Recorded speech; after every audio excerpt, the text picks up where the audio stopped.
Hello friends, welcome to Gowri's home. இன்றைக்கி நம்ம ஈஸியாக டேஸ்ட்டாக ஒரு வெங்காய சட்னி தாங்க பண்ண போகிறோம். வெங்காயம், தக்காளி, பூண்டு, இஞ்சி, வரமிளகா இதை மட்டும் வச்சு ஒரு டேஸ்ட்டான ஒரு வெங்காய சட்னி பண்ண போகிறோம். வாங்க அதை எப்படி பண்ணுறதுன்னு பார்ப்போம். இப்போ இதில் எண்ணெய் ஊற்றி வடச்சிட்டு வச்சு எண்ணெய் ஊற்றி வெங்காயம், வரமிளகா, இஞ்சி, பூண்டு எல்லாத்தையும் போட்டு வதக்கி இப்போ இது கூட நம்ம தக்காளியும் சேர்த்துக்கலாம். சேர்த்து வதக்க வேண்டியது தான். தேவையான அளவு உப்பு போட்டுக்கலாம். உப்பு போட்டு நல்லா வதக்குங்க.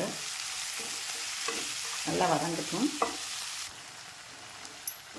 இப்போ பாருங்கள், சட்னியை இந்த அளவுக்கு நல்லா வதக்கியாச்சு. இப்போ எடுத்து ஆற வச்சிடலாம். எப்படி இருக்குது பாருங்கள், அப்படி கலர்ஃபுல்லாக தக்காளி எப்படி இருக்குது பாருங்கள். நல்லா தக்காளி அருமையாக இருக்குது.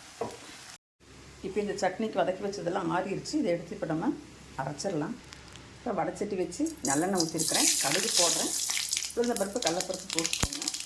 இதுலேயே கொஞ்சம் கருவேப்பிலை போடுறேன். கருவேப்பிலை போட்டு அப்படியே எடுத்து சட்டியில் ஊற்றி வேண்டியது. அப்படியே சட்னியில் ஊற்றிக்கலாம். இப்போ சட்னி ரெடி ஆகிடுச்சு.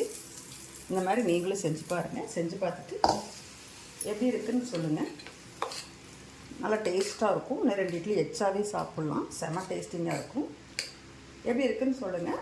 பிடிச்சிருந்ததுன்னா இந்த வீடியோ பிடிச்சிருந்தேன் எனக்கு லைக் பண்ணுங்கள், ஷேர் பண்ணுங்கள். கௌரிஸ் ஹோம் சேனலை சப்ஸ்கிரைப் பண்ணிவிட்டு பாருங்கள்.